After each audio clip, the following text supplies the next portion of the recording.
Shoutout guys! Ayun na po, tuwan-tuwa ang aking anak. Hinahabol niya po ang kanyang manok.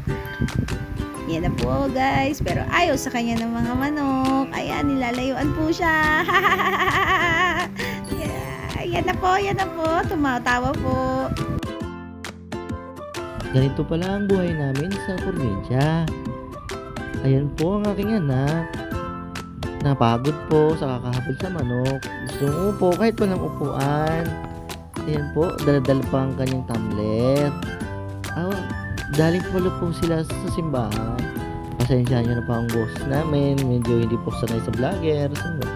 Pagbablog. So ayan na po, bumalik na sa simbahan. At kasama niya ang kanyang lola, ang aking nanay. So papunta na po sila sa simbahan para bumalik uli dahil kakatapos lang po ng misa. At ayan po ang kanyang lolo sa tuhod. Mga lolo lang din niya guys. So ang aking anak nga pala ay nagbabakasyon. So sinusulit habang walang bayad sa airplane. Kaya po sinama ng kanyang lola. So shout out guys. Ganito pala ang buhay sa probinsya. Napakasarap. Walang pollution, walang usok. So kung ikaw ay maraming pera dito guys, mag-e-enjoy ka talaga. Yun lang po ang aming mabablog. So maraming salamat. Po si Lola na nakakatapos lang ng simba. So ayun po, ang gaganda po ng kapaligiran. Makikita mo yung mga puno.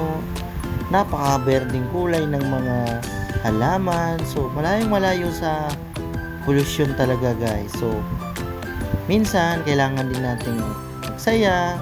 So kung ikaw ay puno na ng trabaho, mag-leave ka rin. So ayun na nga ang aking anak. Pauwi na, excited nang umuwi sa kanyang tahanan. Napakasimple sa probinsya guys. Kahit ikaw ay maliit ang tahanan, basta masaya, sama-sama. So ngayon naman tayong mga Pilipino kailangan lang maging masaya. Kahit maraming problema o walang problema, ang Pinoy ay palaban talaga. So yun lang po guys ang aming vlog. So sa ulitin. So maraming salamat sa panonood. Thank you. Bye bye.